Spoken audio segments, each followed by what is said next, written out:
මේ සරත්ව සිරගත කිරීම සහ ඉන්පසු කාලයේ මට ලැබුණු පන්නරය වචනයෙන් කියන්න බැරි තරම්. ඔය සිදුවීම් මාලාවත් එක්ක දරා ගැනීමේ උපරිම සීමාවත් අපි පහු කළා. මම කියන්නේ නැහැ හැම ගැහණියක් තුලම සිංහ දේනුවක් ඉන්නවා කියලා. හැබැයි හැම ගැහණියක් තුලම විෂ සහිත හැපින්නක් ඉන්නවා කියලා මම කියනවා. ඒ හැපින්න හැරුණොත් මොන జగතෙකුටවත් ඇයව නවත්තන්න බෑ. අනෝමා ෆොන්සේකා මහත්මිය ගැන වචන කීපයක් කියලා පොත පිළිගන්නවන්න අවසර දෙන්න.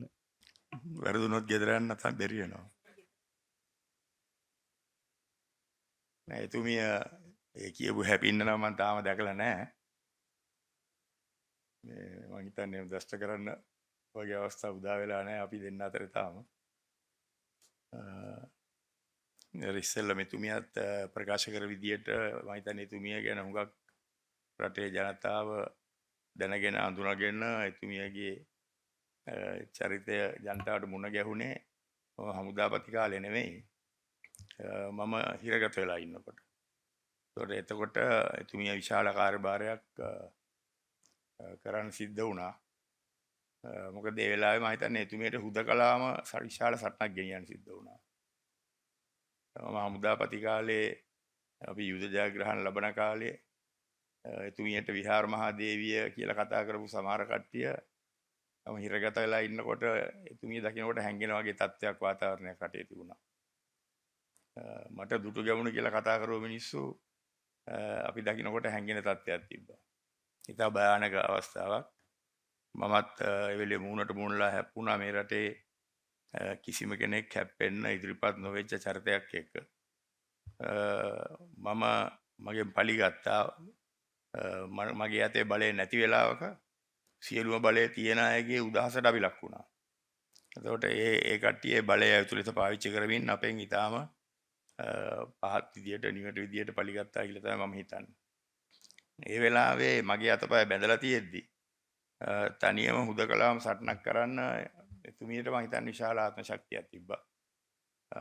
ඒ හුදකලාව ගෙනියපු සටන මම හිතනවා ඕනම බිරින්දාවරේ කෙනෙකුට ආදර්ශයට ගන්න පුළුවන්. ඒ වගේම තමාගේ ස්වයං පුරුෂයාට ඒ වගේ අසාධාරණයක් වුණොත් මම හිතනවා ඕන බිරින්දා කෙනෙක් සමහරලාට එවැනි ශක්තියක් මවාගෙන ඒවට මුහුණ දෙන්න බය වෙන එකක් නැහැ.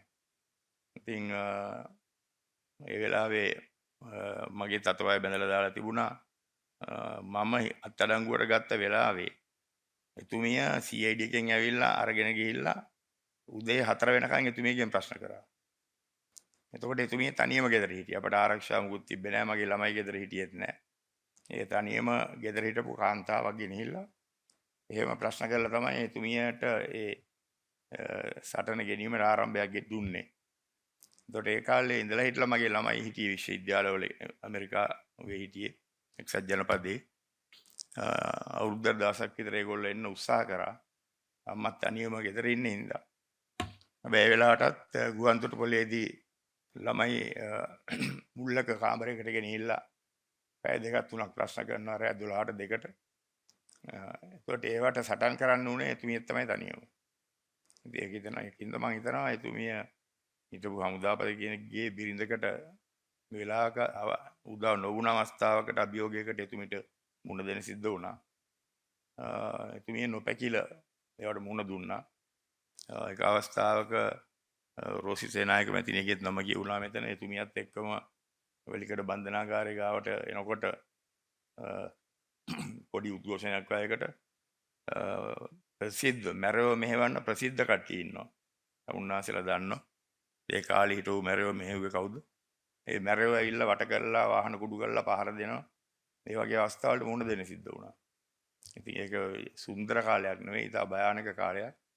මම හිතන්නේ එවැනි භයානක අවධියක් කරා ගමන් කිරීමට ලැබීම අනුව එතුමිය මම දැනගෙන හිටියට වඩා ශක්තිමත් කාන්තාවක් කියලා මම දැනගත්තා ඒ වෙලාවේ.